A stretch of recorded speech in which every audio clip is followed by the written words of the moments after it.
123 Descontos. Comprar e economizar em um só lugar.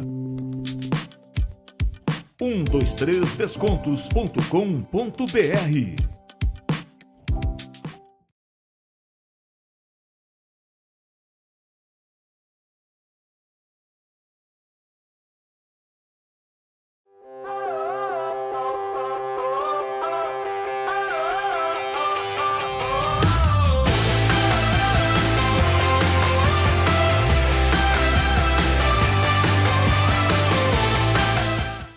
Bate-papo.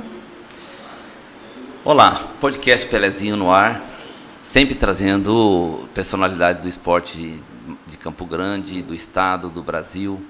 E mais uma vez eu recebo aqui uma pessoa que conviveu na nossa infância, no nosso profissionalismo do Operário, quando era o futebol, era futebol aqui no estado de Mato Grosso do Sul. É uma satisfação enorme, Dito, o grande Capita, tá recebendo você aqui no podcast para a gente bater um papo e falar para as pessoas, né, tua vida. Você tem muito para falar para a gente aí, né, da sua vida. Obrigado pela sua presença aqui. Prazer, Pelé, prazer a gente estar junto, né, depois de tanto tempo. Mesmo em Campo Grande a gente não se vê, você trabalha muito e... Trabalhamos muito, né? É verdade, Trabalhamos muito. Professor sempre trabalha muito, né? Entendi. Mas é uma alegria revê-lo, né?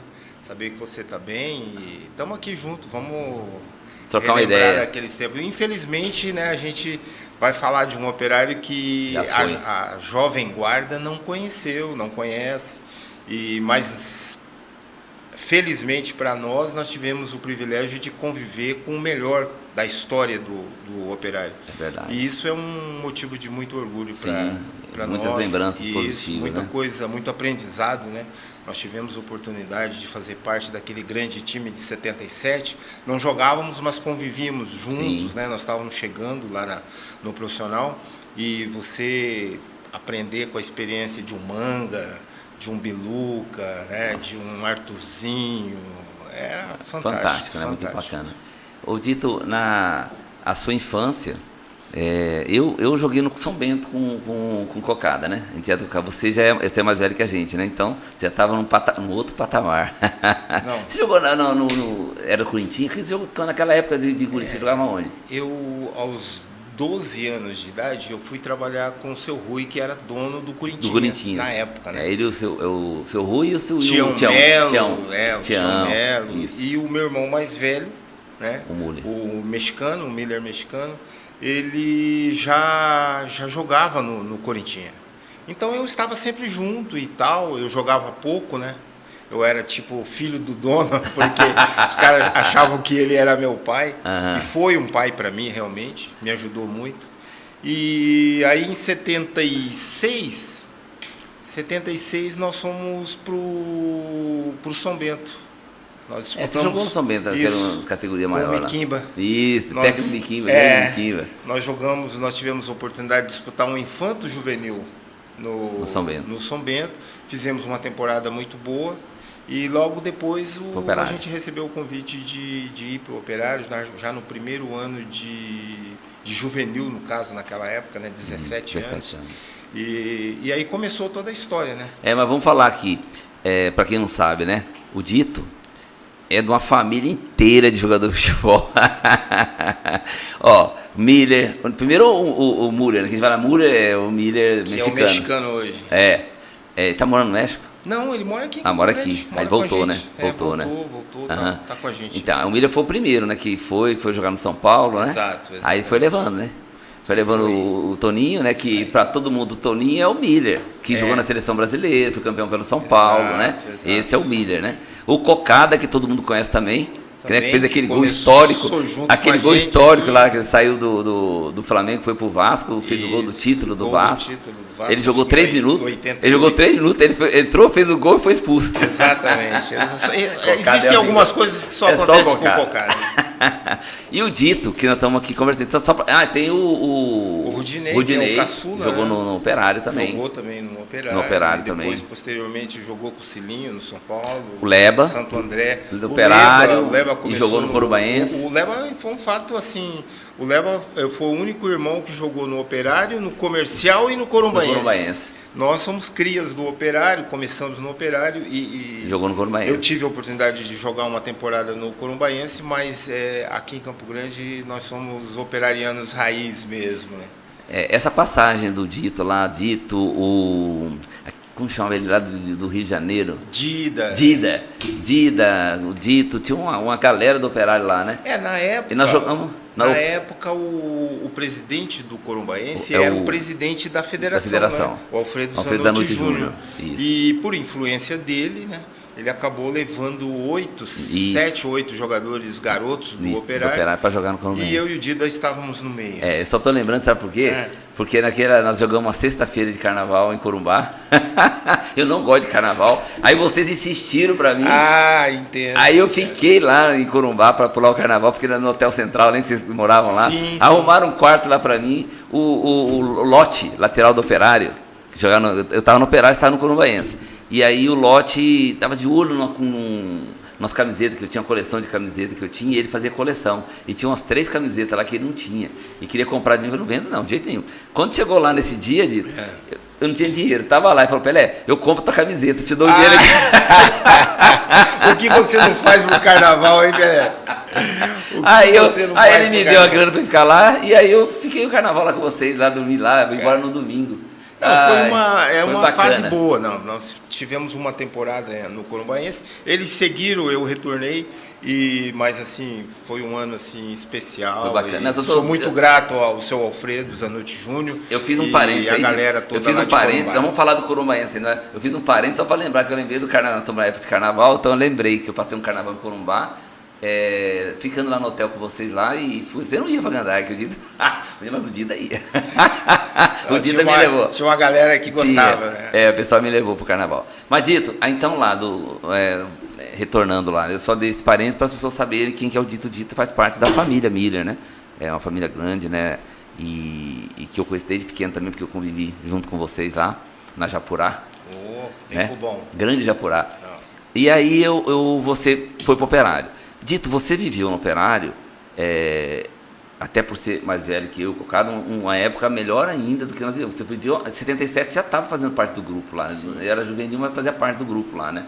Poxa, conta pra nós, assim, por exemplo, como é que era o Operário lá, que foi 3º lugar do brasileiro, né? Que historicamente foi a melhor colocação que já teve no time do Mato Grosso do Sul, né? Exatamente. Foi o ano que eu cheguei, né? Eu cheguei no Operário no início de 77, no mês de fevereiro, mais ou menos. Joguei alguns jogos na base e depois o Castilho recrutou alguns garotos para completar os treinos o plantel no profissional. E foi justamente ao momento que o Lima também estava chegando, o Johnny de Cuiabá estava chegando. Então era o Éder já estava mais tempo. O Éder Cavalo já estava mais tempo que a gente. Então foi um grupo assim de 5 ou 6 garotos escolhidos a dedos pelo Castilho. E a gente ficamos deslumbrados, né? O Manga, eu só conhecia o Manga de figurinha, né? E tal. E Biluca, Artuzinho. Naquela época tinha Luiz Carlos. Peri, né? Peri, ponta esquerda. Peri, ponta esquerda. Tadeu Macrini. Tadeu Macrini, eu falo com ele até hoje. O Tadeu é uma pessoa que marcou uma história muito grande no Operário e é um amigo particular até hoje. Então, assim, a gente ficou, né, deslumbrado, procurando aprender, né, o máximo que a gente podia. O Castilho conversou muito com a gente nesse sentido, né, falou assim, estou trazendo vocês para compor os trabalhos e tal, não se preocupem com o que vão falar de vocês, porque às vezes o garoto corre mais e a gente corria muito mesmo. Os caras eles ficavam loucos, né, procurando a gente nos treinos. O Castilho falou, deixa os garotos, eu cuido deles. E tinha também o professor João Ferreira. João Pica-Pau. Pica-Pau era o apelido dele. Ele era o auxiliar e ele ficava mais... O Pui era o preparador físico. Era assim, era um operário que eu digo com toda certeza, infelizmente os garotos de hoje não conhecem, mas que mereceu realmente deveria estar disputando aquela final em 77, sim, né? Aquele juiz José Aldo Pereira. José Roberto White. José Roberto, né? Prejudicou grandemente o Operário Nunca mais no Morumbi contra o São Paulo, que posteriormente decidiu o título com o Atlético Mineiro. E o Miller Mexicano fazia parte do grupo desse título. Ele estava no banco na final. Então ele foi campeão brasileiro com São Paulo em 77 e em 78 ele foi vendido para o México. Por isso que é Miller Mexicano, e ele acabou desenvolvendo toda a carreira dele lá no México. Mas ele estava inserido nesse contexto aí de coisa. E a gente procurou aprender o máximo, né, Pelé? Eu acho que foi uma época áurea, uma época assim que marcou na vida de todos nós e nos oportunizou depois, posteriormente, assumir uma titularidade dentro do Operário. Isso foi muito importante para a gente. Então, você galgou, assim, foi galgando espaço. Aí, posteriormente, né, depois dessa fase aí do Campeonato Brasileiro, lá que foi terceiro, você foi mais para frente com o Zanucci levou o grupo, né? Ele levava sempre o grupo do Operário, né? Foi em 81. 81. Aí você foi para o Corumbaense também. Mas antes de 81, a gente foi campeão em 79, último título integrado dos dois estados, né? Nós fomos campeões. Eu cheguei a jogar alguns jogos desse campeonato. Aí de 80 para cá foi só Sul Mato Grossense. E 80 nós somos 79 nós somos campeões Mato Grossense e em 80 o primeiro título Sul Mato Grossense. Sul Mato Grossense. Foi uma e em 81 a gente acabou emprestado ao Corumbaense, retornando em 82. Nessa passagem sua para o Corumbá, eu lembro bem, assim, que o Corumbaense era o time que peitava a Operário, né? Que seu comercial Operário sempre foram os times assim, né, que sobressaíam, mas o Corumbaense ficou no mesmo nível. Eram 3 equipes que disputavam o título, né? Pau a pau ali. Era um entusiasmo, né? Era uma motivação lá a mais para do Corumbaense não tinha jeito. Para a gente mostrar para o Castilho, né, que a gente tinha condições de estar jogando aqui no Operário. Tanto é verdade que quando terminou a temporada, a primeira coisa que ele fez foi trazer eu e o Dida de volta. E mandou uns outros garotos no nosso lugar. Mas foi assim um tempo especial, um tempo de muito crescimento, de muito aprendizado, e eu sou muito grato a Deus por tudo isso. E curiosidade, Dito, viver em Corumbá, cara, com aquele calor, como é que é isso? Olha, cara, é complicado. Assim, a gente que é daqui, para viver em Corumbá, sofreu um pouquinho, né? Sofremos um tempo. A gente ficava conversando até 2, 3 horas da manhã na frente do hotel, porque naquela época não tinha ar-condicionado, né? Era um ventiladorzinho. Era um ventiladorzinho. Tinham 4 ventiladores no quarto, mas não vencia, né? Então a gente ficava conversando na frente do hotel, depois dormia um pouco. O bom era que o treino não começava tão cedo, então aí a gente dava... E eu estudava ainda na época, eu fazia o 2º colegial em Corumbá. Então era corrido, mas para mim era bom, porque eu não tinha parente em Corumbá mesmo, então minha única preocupação era jogar futebol e estudar. Né? Legal. Aí você voltou para o Operário, e o Operário viveu aqueles momentos maravilhosos que sempre teve, né? E agora, Dito, como você vê assim a decadência, né, do esporte, do futebol aqui do estado, assim? Você acompanhou, porque antes só fala disso aí, com o que você fala, eu quero falar depois da sua passagem para o São Paulo, mas enquanto você vendo, o que você acha, assim, que levou ao nosso futebol ter esse declínio muito grande aí, né? Olha, eu acho assim, o Operário atingiu um nível que era à frente da realidade, né? E o comercial tentou acompanhar e tal, mas era uma estrutura bem mais modesta do que o Operário. Eu acho que nesse momento faltou visão para que os dirigentes investissem na estruturação do clube. Na base, né? Na base. Porque hoje, um clube do interior, ele tem que procurar ter uma base forte, uma formação forte, porque ele sempre vai ser um clube vendedor. Sim. Né? Então, você tendo o garoto, você tendo o garoto para fazer Vai ter uma negócio, reposição, né? para ter uma reposição Financeira. você consegue manter a estrutura do clube. Porque hoje, sem um patrocinador master, é impossível você manter uma estrutura. Né? Eu tenho acompanhado aí clubes medianos, tipo Botafogo de Ribeirão, por exemplo, os clubes de Campinas, que sempre foram clubes formadores, Ponte Preta e Guarani, que tem uma boa estrutura. Eu tive um tempo atrás com um amigo lá na Ponte Preta, e eu conhecia a estrutura da Ponte Preta, e é uma estrutura modesta, mas só o Moisés Lucarelli, que é o estádio próprio deles, facilita muito a vida deles. E nós não tínhamos nada. Nós tínhamos um grande treinador, Castilho, que estava à frente né? Não sei Fantástico. nem como o Castilho veio parar aqui. Nós tínhamos um bom dirigente, que era o Irineu Farina, mas eles não tinham poder, né, do dinheiro. E eu acho que faltou isso. Se eles criassem uma estrutura para arrecadar, para promover patrocínios mais longos, de médio e longo prazo, eu acho que eles teriam conseguido construir uma estrutura que desse hoje, pelo menos para o Operário. É difícil para a gente entender um fato de hoje Campo Grande não ter nenhum clube nem na Série B. Entendeu? Campo Grande é uma cidade de... Série A era muito para Campo Grande, mas Série B era... A Série B teria que ter pelo menos. Então, acho que faltou isso, falta isso, mas eu sei que existe um movimento de pessoas importantes que também se incomodam com essa situação. Estão querendo resgatar. E que eu tenho certeza que no futuro bem próximo a gente vai conseguir, com essas pessoas, né, com a ajuda de todos, é claro, acho que nesse processo aí é muito importante todos aqueles que amam o futebol e que queiram dar a sua contribuição para que Campo Grande possa voltar a ter futebol. Eu acho que o público campograndense, essa garotada, né, você trabalha com garotos, Sim. Você sabe essa garotada talentos a gente tem precisa de referência. A gente Tanto tem é que nós exportamos um monte. Exportamos muitos garotos daqui, hoje jogam em grandes clubes, jogam na Europa, inclusive. Então, nós torcemos, como amantes do futebol, nós torcemos para que essas pessoas consigam sentar e juntos executar um projeto de resgate, resgate ao futebol. Eu lembro bem, Dito, que Operário, falando do Operário, porque Operário comercial era a mesma coisa, mas eles viviam sempre de doações de gente de grana ali, então, que bancava o time, não tinha patrocinadores. Não tinham.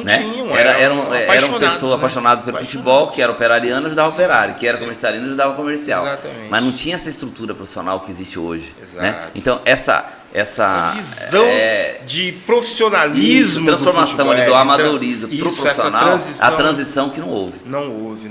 E aí houve uma ruptura e também agora, para começar agora no profissionalismo, está difícil, porque o Operário perdeu o Poliesportiva, o comercial perdeu a Vila Olímpica. Olha aí, eu voltei para Campo Grande em 2018, no início da gestão do prefeito Marcos Trade, e eu fiquei muito triste em saber disso.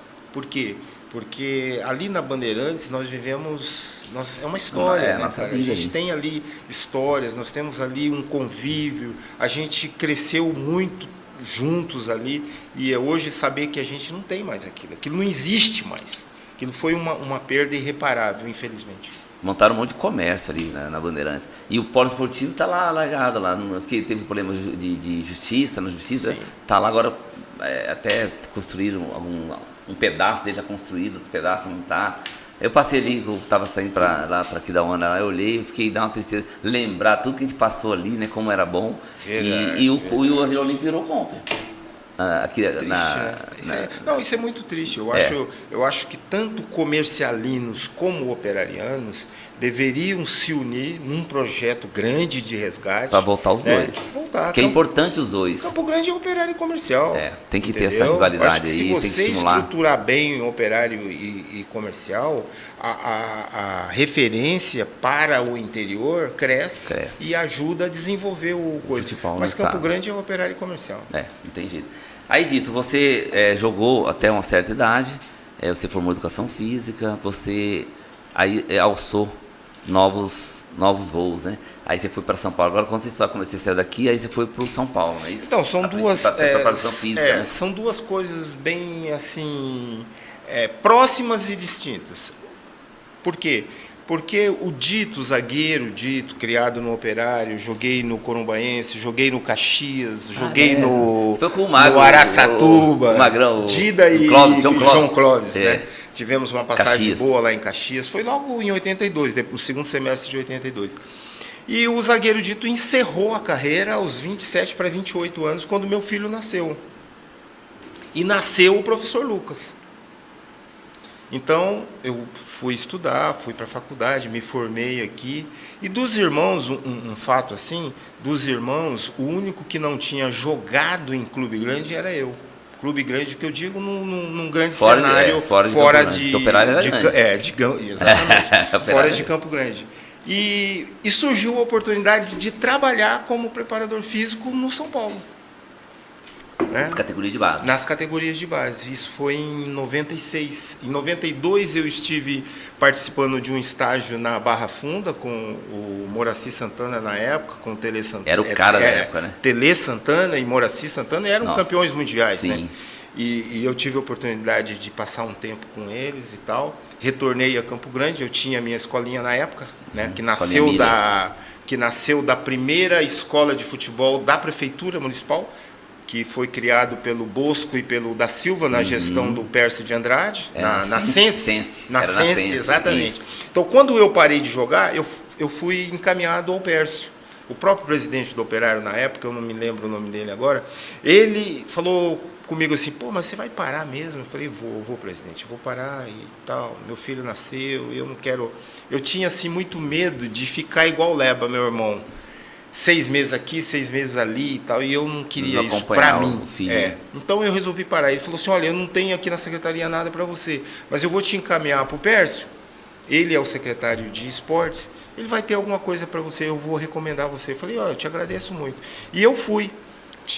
O Pércio, na época, era o secretário e foi meu professor na escola. Eu não sabia, né? Lá que a gente falou, pô, você aqui e tal. Aí ele falou para mim, olha, eu posso atender o pedido do secretário, só que você tem que estudar. Aqui só professor. E eu falei, o meu projeto é esse. Na metade daquele ano, eu passei no vestibular, fiz a faculdade, e aí em 96, quando surgiu o convite do São Paulo, já tinha surgido anteriormente, eu fiquei com medo, né? De deixar, minha escolinha estava no início, e era um projeto próprio, né?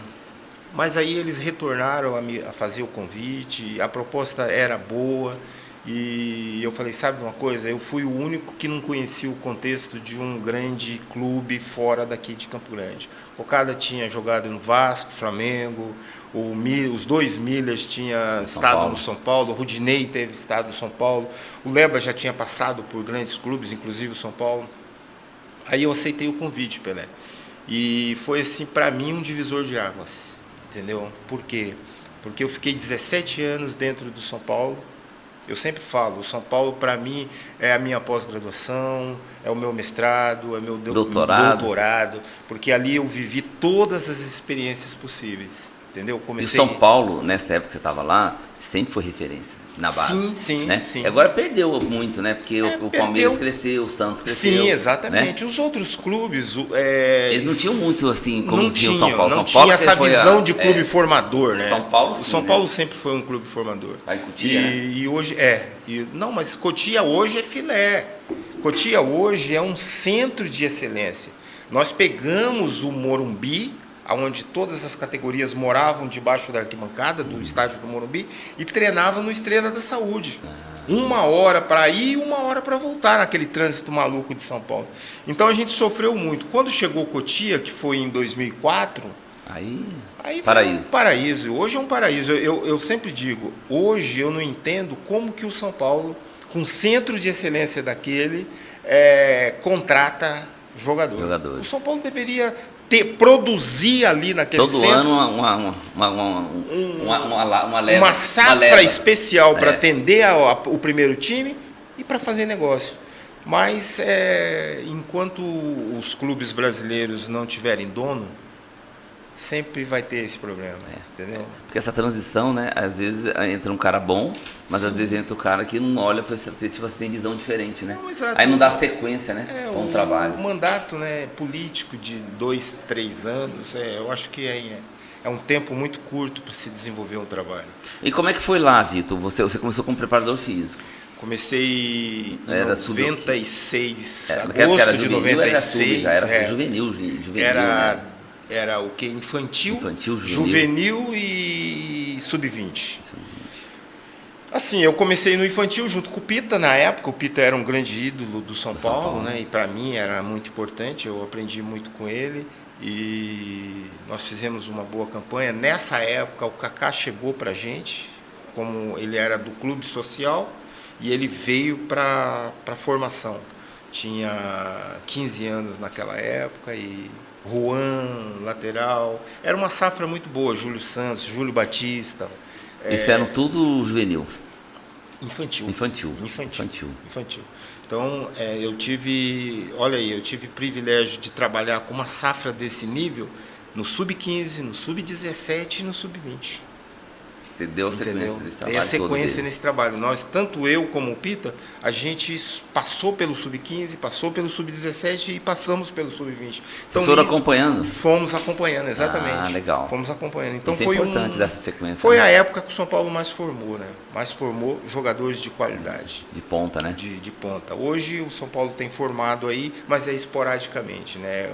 Então foi uma experiência super positiva, né? Tudo como preparador físico você estava. Aí você passou para técnico. Eu tive uma experiência em 2001, era uma época de transição e tal. O Pita tinha ido para o Japão e eles me convidaram, mudou a diretoria e eles me convidaram para ser treinador do Sub-17.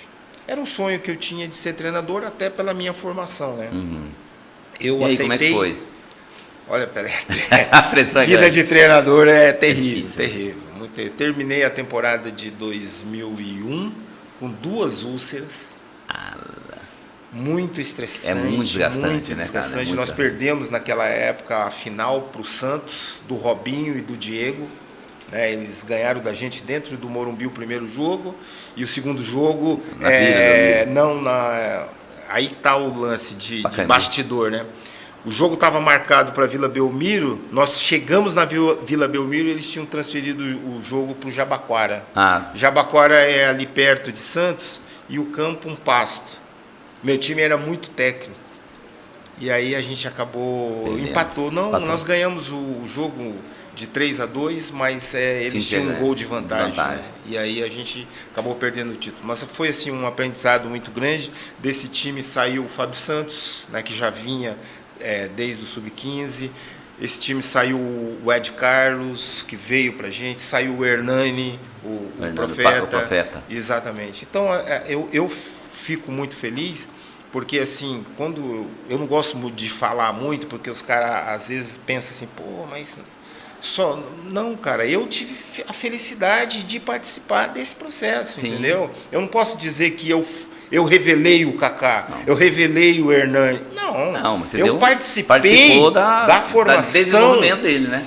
Desses atletas. Mais recente agora, Rodrigo Caio, Lucas, Casimiro, entendeu? Então isso é um privilégio para mim. Eu aprendi muito e por isso eu falo, o São Paulo foi meu mestrado, meu doutorado, meu pós-doutorado em futebol. Hoje eu estou fora do futebol hoje. E eu não gosto muito de discutir futebol, de falar futebol, porque as pessoas são apaixonadas, né, e tal. O fanatismo prejudica, né? Prejudica. Aí você teve uma experiência também fora de São Paulo, Curitiba. Tive. Eu tive 2 experiências fora do São Paulo. Embora a segunda já não foi, eu já tinha me desligado, foi em 2011 para 2012. Eu tive um convite do Atlético Paranaense, mas aí era um projeto de sub-23 ligado ao profissional, foi isso que me levou a Curitiba e financeiramente eu recebi como um desafio, né? Uhum. E cumpri o contrato, foi 1 ano de contrato, o Atlético vinha crescendo muito, hoje cresceu mais ainda, é um grande clube, é uma potência, foi uma experiência importante. até para eu ver que realmente ser treinador no Brasil não é simples, né? É muito complicado. E a outra experiência foi através do São Paulo mesmo. O São Paulo me liberou um ano para eu trabalhar no Catar. Ah, então, você morou lá um ano? Morei um ano em Doha, onde foi a Copa agora, e trabalhei no Arabi. É um clube que tem experiências com brasileiros. O Oswaldo de Oliveira foi preparador desse clube durante 10 anos. Eles gostam muito de brasileiros. E através de um jogador meu no São Paulo, o Fábio Montesini, de Londrina, ele me fez um convite e tal, e surgiu a oportunidade, eu fui, fiquei uma temporada. São Paulo liberou. O São Paulo me liberou porque para mim seria uma experiência profissional muito grande. São Paulo grande. Você tinha um contrato com o São Paulo, normal, de preparador CLT. físico. CLT era contratado, então. Era funcionário. Era funcionário. Ele liberou você para ir nesse Me liberou, me falou assim, importante para você, vai lá, aprende, né? Sim, cresce, crescimento profissional, né? Ganha profissional, dinheiro, entendeu? E foi realmente marcante. Eu tive outra experiência que o São Paulo também me enviou para uma experiência internacional, foi na Indonésia. Janeiro de 2011, eu tive a oportunidade de participar durante 40 dias de um projeto na Indonésia de futebol. Pelé, que coisa bacana, maravilhosa, entendeu? E você pensa que só nós somos apaixonados por futebol. Eu participei de um encontro num centro que tinha mais de 20 campos de futebol. Nossa. Todos lotados, num domingo. Muita gente, cara, muita criança, eles são apaixonados por futebol e foi assim uma experiência maravilhosa. Muito, me acrescentou muito. O São Paulo foi muito importante na minha vida, né? Na vida da família, né? Sim. Porque o mexicano começou lá, teve a oportunidade de ser campeão brasileiro, saiu para o México, depois veio o Miller, que até hoje é um grande nome dentro do São Paulo. E através deles eu consegui essa oportunidade que eu não tive como jogador, sim, mas que eu tive como profissional da área. Foi muito valioso, né? Isso é um legado que eu levo para toda a minha vida.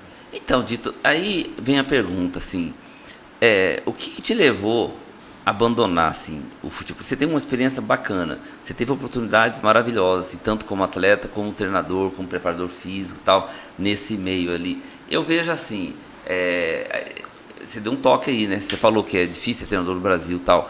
Mas eu vejo a carreira de treinador, de preparador físico, assim, apesar das estresse, dessa falta de realmente assim, de ter assim, uma segurança, né? Falta de segurança que existe, mas ainda é uma carreira, por exemplo, muito bem remunerada. O que te levou assim, a não querer mais largar o futebol, né? Como treinador? Eu tive em 2017, Pelé, eu tinha acabado de me desligar do Santos. E quando eu voltei de Curitiba em 2013, eu fui para o Santos como coordenador de base. De base, eu lembro. Eu tive o mesmo profissional, o professor Sandro Orlandelli, hoje é coordenador do Internacional, ele me levou para o Santos. E aí eu fui e tal, conhecer uma estrutura também do Santos, uma estrutura assim totalmente diferente da que eu vivi dentro do São Paulo e dentro do próprio Atlético Paranaense, mas assim tem um fator muito místico no Santos. O Santos não tem uma grande estrutura. Nós tivemos, inclusive, a Copa São Paulo que nós ganhamos em janeiro de 2014 no Santos. Nós tivemos muita dificuldade, mas vencemos. Só que, assim, só um fato que aconteceu. Eu sempre fui acostumado a fazer planejamento para a Taça São Paulo. Né? Então a gente sempre passou das festas, a gente liberava o Natal, mas passava o Ano Novo concentrado, treinando, porque a Taça São Paulo ela é complicada, né? E no Santos não foi possível, porque não tinha concentração, não tinha onde segurar, os garotos, entendeu? Então a gente chegou à conclusão de você segurar os garotos aqui sem estrutura é judiar duas vezes. Né? Então a gente acabou liberando, só que a garotada do Santos assim, eles têm uma virtude que os outros clubes talvez faltam um pouco, que diante dessas dificuldades eles crescem, se superam, né? Eles se superam, entendeu? Esse time era um time de muita qualidade, tinha alguns bons jogadores.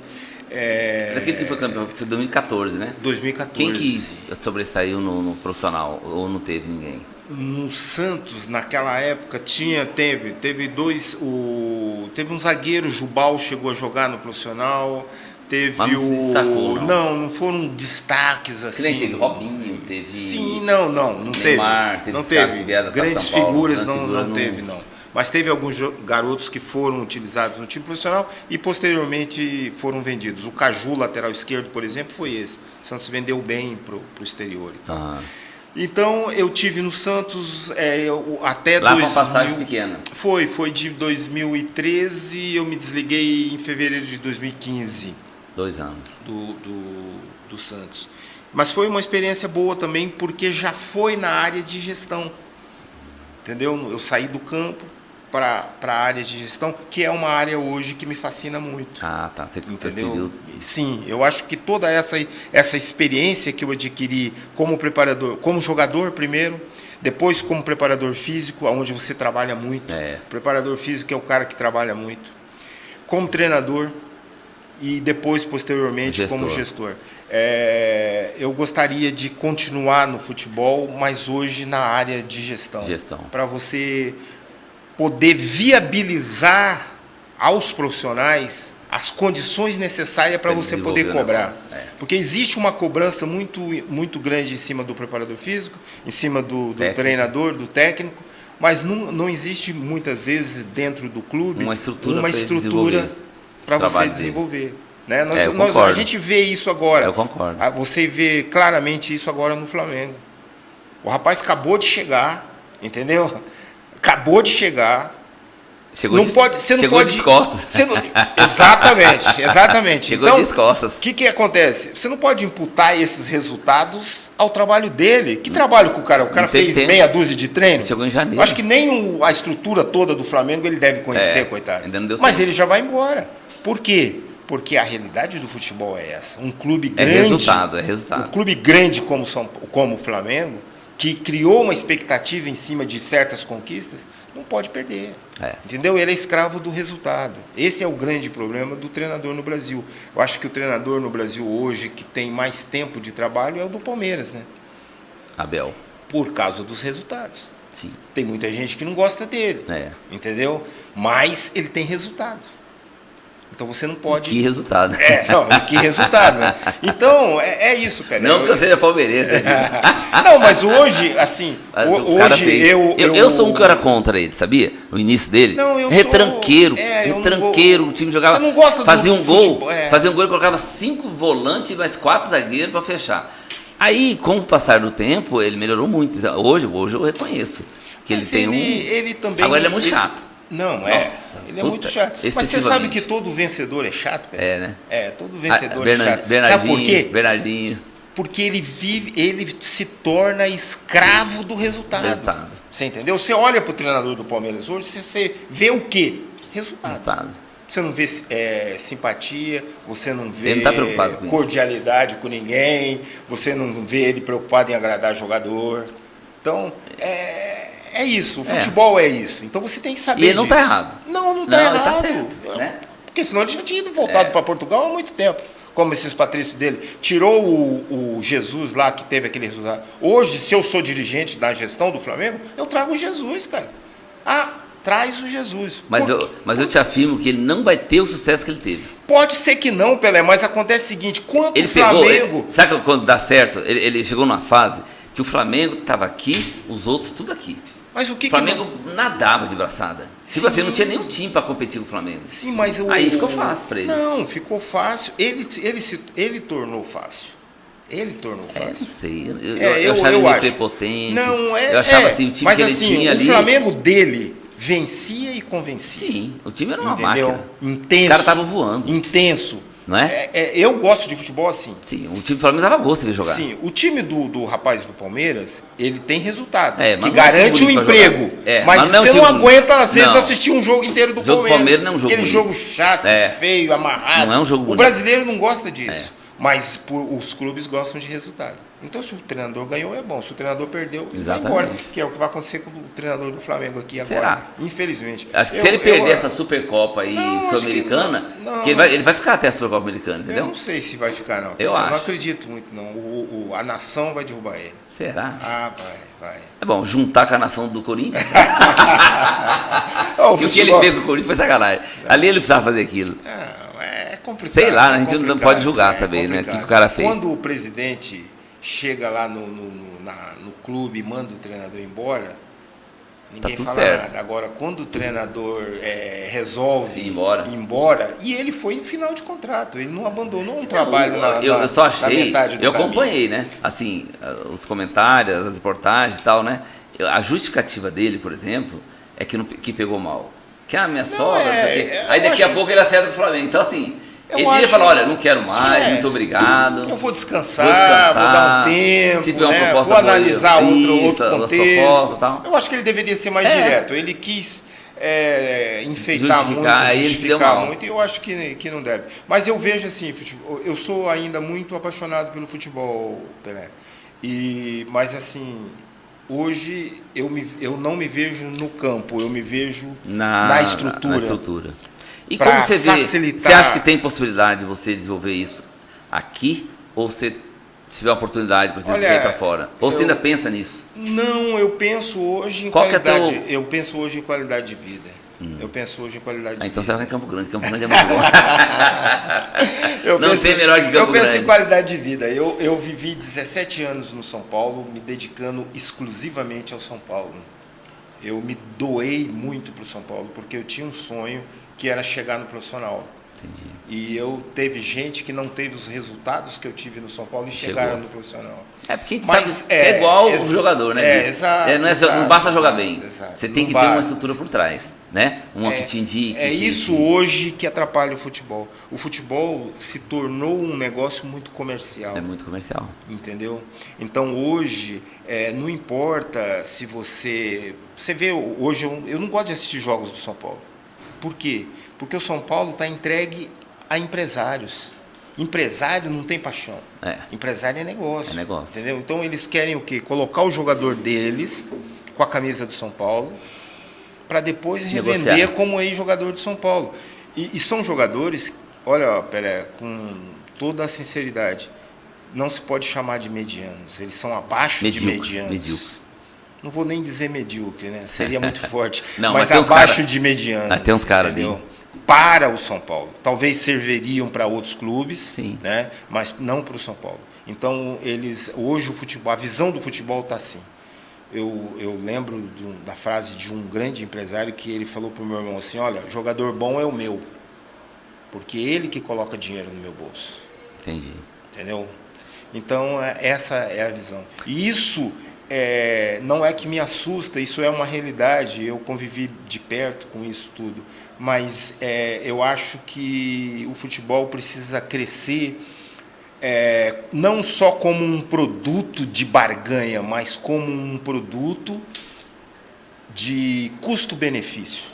Entendi. Entendeu? Que proporcione também às pessoas o entretenimento, mas que proporcione às pessoas qualidade. Né? Qualidade. Eu acho que você, como tem uma frase que diz assim, preço é o que você paga, valor é o que você leva para casa. Isso, exatamente. Entendeu? Então o futebol hoje está faltando muito valor. Preço e está faltando valor. Ô Dito, então hoje você atua na CEMED? Isso, hoje eu sou gestor de projetos na Secretaria de Educação do município. Certo. E daqui, se tudo correr bem, daqui 1 ano e meio eu me aposento. Está aposentando já? Já, graças a Deus. E aí, o que você quer fazer na aposentadoria? Não, aí você vai voltar a atuar? Cara, tem uma futebol. coisa assim que me fascina hoje, é ser avô. Ô, rapaz, eu não sabia que essa função é boa. Que ser avô era tão maravilhoso. Cara, uma pena que meus netos, a maioria mora fora do Brasil, né? Mas eu tenho aqui em Campo Grande Rondonópolis, inclusive, mudou. Meu primeiro neto mora lá, o Vitor. E tem a Bela, que é filha do Guilherme, nasceu recentemente, tem 6 meses. E tem o Ethan, que é filho do Deni, meu primogênito, tem 2 anos, esteve comigo as férias agora. Ele mora Na hora onde? de ir Nem tá embora, morando aonde? eles moram em Berlim. Berlim. Né? Berlim. Estão Alemanha. sofrendo lá com o frio e eles são loucos para me levar para lá. Eu digo assim, O que o olha, Dene faz lá? eu só vou Nenhum verão. Nenhum tá trabalhando No com inverno, futebol, não. com esporte, nada. Olha, Pelé, graças a Deus não, né? É, né? Graças a Deus não. Futebol só. Não, mas vai que estivesse bem, né? Mas assim, o Dene trabalha lá já há algum tempo, né? Na área de tecnologia. O Guilherme é mais recente, trabalha na área de logística. E engraçado. O Guilherme tá onde? Em Berlim também. Ah, também, os dois estão lá. O Guilherme e o Dene. Aconteceu um fato inédito na nossa família. Ninguém planejou isso, foi acontecendo. O Leba foi um filho do Leba lá para Berlim. Aí daqui a pouco, um filho do Cocada que morava com o Leba, Gustavo, junto com o filho mais novo do Leba, foram para lá também. Ficaram três em Berlim. Nessa época o Dene estava na Inglaterra. Tinha acabado de pegar o passaporte, né, de cidadania, cidadão europeu, e estava trabalhando na Inglaterra.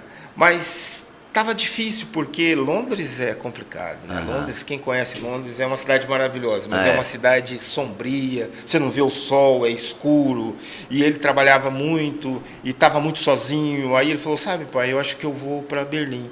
Estou muito sozinho, está muito frio aqui e tal. Eu falei, meu filho, você que sabe. A vida é sua. A vida é sua, né? Você que está vivendo e tal. E ele foi. Então, quatro primos morando em Berlim. Aí, daqui a pouco, foi o último filho do Leba, 5. O outro filho do Cocada, 6. E o Guilherme foi o mais... Tem 7 mais em Berlim? Todos em Berlim, todos casados. Já com filhos. Com filhos, né? Isso que é legal, vamos crescer, pelo menos é uma convivência familiar. Tem uma comunidade nossa lá, sem ninguém planejar legal. E tal. O Leba está pensando, eles estão pensando em levar o Leba para lá e a gente está torcendo para que isso aconteça. O Leba está no interior de São Paulo. O Leba está em São Paulo. O Leba tem um ministério na em capital. São Paulo. Ele é pastor em São Paulo. E então a gente está torcendo para que esse ministério se expanda lá para Berlim, para que o Leba esteja com eles, dando assistência, dando apoio, né? Molecada muito nova e construindo família, então precisa de um apoio. Legal. E com certeza eu vou visitá-los, mas só no verão. Eu não aguento frio. No frio não dá, né? Eu sou do calor. Talvez por isso eu fique até por Campo Grande, quem sabe. Legal. Eu tinha essa pergunta, essa expectativa de saber se você tinha interesse ainda de trabalhar com futebol, mas você voa melhor. Não, É que também, se aqui oferecesse possibilidades, com certeza você seria uma pessoa indicada, porque você tem experiência no ramo. Então você poderia fazer. Eu falo André Chita, eu acho que o André Chita tem uma experiência do caramba. Então, assim, nós temos talentos aqui que, por exemplo, poderia estar atuando em prol do futebol nosso, nosso esporte, né? Agora tem que ter essa visão, né? Precisa, né? Precisa mudar, né, Pelé? Esquecer o passado. Eu gosto muito do futebol, de... mas assim, categoria de base, assim, eu acho que assim, e eu vejo um monte de equipe de base, né? Mas que assim, foge muito aquilo que eu penso que deveria ser a forma de conduzir o processo, entendeu? É que o futebol, ele engole, né? Toda a estrutura, a filosofia do futebol, que hoje que voltada, que você falou, tem o preço e tem o valor, né? Eles são muito mais preço do que valor. Então, assim, eu sou muito mais valor do que preço. Então, então é incompatível, né? Atuar assim nessas categorias. Então, eu faço meu trabalho, assim, procuro fazer bem feito até uma certa faixa etária, e dali os guris vão seguir. Porque, Pelé, se você observar nos Estados Unidos, o esporte nos Estados Unidos, ele se solidificou e desenvolveu e conquistou um espaço que tem através da onde? Da escola. Da escola. Entendeu? Da escola. Sim. Você lembra na época áurea do Dom Bosco? Do Auxiliadora? Massi, entendeu? Então são instituições. Eles que mantinham. São instituições fortes, sim, entendeu? Que precisa. Hoje há quanto tempo você trabalha com a molecada aqui em Campo Grande? Vai fazer 37 anos. Você vai fazer 37 anos que você trabalha com os garotos, mas você é o mantenedor de tudo isso. Você é um empreendedor, você é um empresário. Então, querendo ou não querendo, você tem que ter preço. Sim. Né?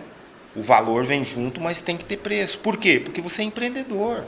Você não tem um mantenedor por trás. Então, o que falta para nós aqui são estruturas sólidas, estruturas fortes, que investe na educação através do esporte. É essa a minha visão, entendeu? A minha eu acho que sem educação, o povo não cresce. Não vai pra lugar nenhum. E nada melhor, a gente que foi criado dentro do futebol sabe que o esporte é um agente canalizador fantástico para você tirar a criança da rua. Eu mesmo, minha família, né, a gente é muito grato ao futebol porque através do futebol nós abandonamos muitas coisas que poderiam acontecer na nossa mocidade por causa do futebol. Por causa do esporte, é verdade. Entendeu? Então houve sempre uma dedicação, sempre um foco, né, porque a gente queria jogar. Sim. E um foi dando exemplo ao outro. Isso, exatamente. Então, acho que é isso que falta hoje. E hoje, aqui, falando de Campo Grande especificamente, não existe uma instituição com tanta força como o governo.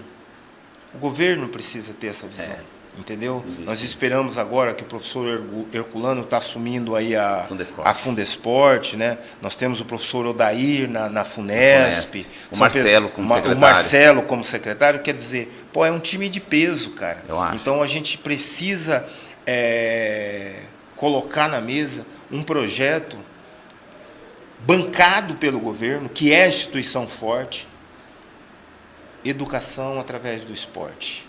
Entendeu?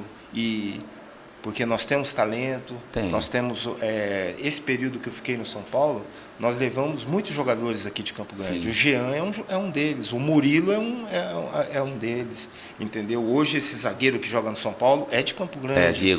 Diego, né? Então, assim, o São Paulo sempre foi uma porta aberta para os talentos aqui. E quem não quer um talento? Sim. Quem não quer? Então, eu acho assim, eu faço até um apelo ao Marcelo, ao Herculano, ao Odair, a gestão da Adriane, da qual eu faço parte, a gestão do Hilder no Estado. Vamos usar a estrutura do governo para investir, para alavancar o esporte. E eu acho que proporcionar essa oportunidade para os nossos talentos. Proporcionar, exatamente. Muitas talentos tem um monte. Você vê hoje, eu gosto muito do governador de São Paulo, do Tarcísio. E eu vejo hoje o empenho que eles estão tendo para acabar com a Cracolândia em São Paulo. Está difícil, né? Muito difícil. É um investimento. Que esse conserto aqui, ela surge ali. Exatamente. Faz ali. Exatamente. Então, você estanca o negócio aqui? Cara, se você investir lá atrás, né? Investisse nesse pessoal. Não estariam ali. Não estariam ali. Então é muito mais barato você investir no esporte, na prevenção. A medicina preventiva, né, cara? Hoje ela sai muito mais barata do que a curativa. Mas a gente torce para que Campo Grande, que as pessoas, né, as lideranças sentam, discutem e se apaixonam por esse tema, como a gente é apaixonado. Exatamente. Ô Dito, eu agradeço muito a tua participação aqui, foi bacana, acho que assim, são as histórias, né, que a gente tem. E sempre que vem alguém que participou, né, dessa vivência, dessa época, a gente é nostálgico, né? A gente pensa, a gente vê. E assim, a gente não vê possibilidade de acontecer de novo. Sabe? Exatamente assim. Sua sugestão, a minha, de outro, todo que vem aqui, fala às vezes, mas ninguém, na verdade, assim, quem de direito, quem deveria estar vindo, não pensa assim. Líderes, infelizmente. Né? Mas a gente tem que fazer a nossa parte. Sim, nós temos que dar sugestão, nós temos que falar. Eu acho o caminho assim, é esse. Se você perguntar o que eu sou hoje, na verdade, eu sou um vô babão. Isso que eu sou. Mas eu vivi uma época em que seu Rui Ferreira investiu lá nos moleques de 12 seu anos. Adib Boinani no São Bento. Seu Adib Boinani no São Bento. O manequinho lá o Nelson Trade. O Chiquinho. O Nelson Trade, que é do manequinho. Nelson Trade. Então, acho que são referências, cara. E a liderança de hoje precisa entender isso. É muito mais barato você oferecer o esporte, você oferecer a educação, você investir na educação. Eu vi uma entrevista uma vez da Bruna Lombardi, eu não conhecia, né? Só via que era uma atriz muito bonita e tal, mas eu assim, não é que eu criei um preconceito, mas eu achava que ela só era bonita beleza. lá e vazia. Mas aí um dia em casa, assistindo um programa de entrevista, eu parei, sentei e eu vi a entrevista dela. Acho que ela estava retornando dos Estados Unidos, não sei. E ela falou uma coisa que marcou muito. Ela disse assim que ela não acreditava no Brasil, porque o Brasil era um país que há muitos anos atrás decidiu não investir na educação. E a gente não pode dizer que ela não tem razão. Claro. Entendeu? Então, o que a gente espera desse novo governo, o que a gente espera das lideranças, é que elas ganhem dinheiro. Ganhar dinheiro não é problema, não. Que invista, né? Exatamente. Põe o preço, mas entregue o valor. Né? Nós temos muitas crianças, você trabalha com criança. Eu trabalhei muito com criança, sou apaixonado por criança.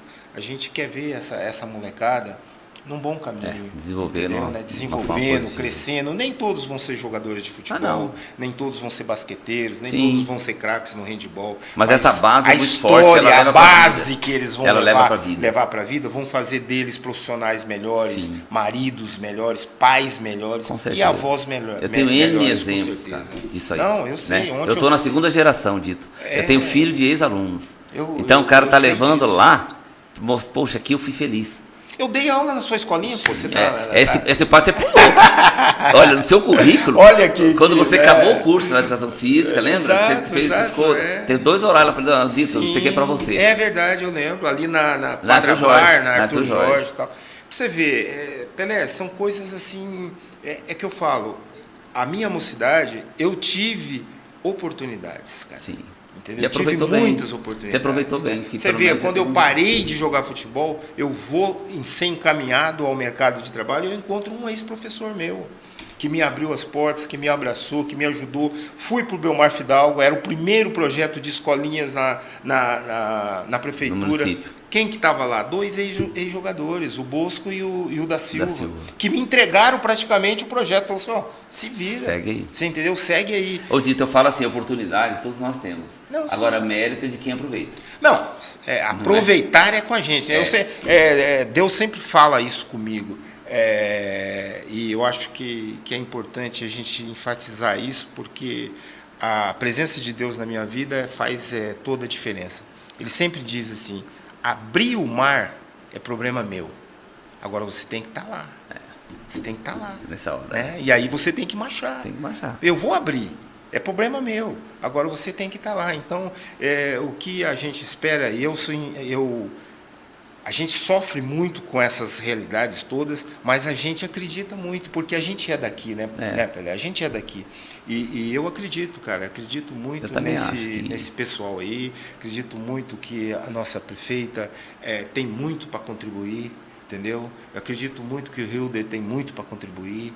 Eu fico feliz de ver o Marcelo onde ele está, o Herculano onde ele está, o Odair onde ele está. Por quê? Porque é um espaço que nós estamos conquistando, né? Exatamente. São professores que a gente conviveu, né? Eu acho que o professor João Batista, apesar da idade, deveria estar mais perto para contribuir. Mas eu acho que ele contribui pelos bastidores. Estamos com saudade. Professor João, grande abraço, estamos com saudade do senhor, daquela resenha boa. Legal, Dito, muito obrigado, tá? Pela tua participação. Prazer grande. Seja feliz e nós estamos sempre juntos aí, a gente é irmão. Pô, Pelé. Tá bom? Satisfação toda minha. Aliás, muitos confundem, pensam que eu sou irmão de vocês. Que bom, mas lógico que eu sou. Pelé é da família. Então sou. Então tá bom. Grande abraço. Valeu. Podcast Pelezinho fica por aqui. Um grande abraço a todos, obrigado e até a próxima. Isso aí.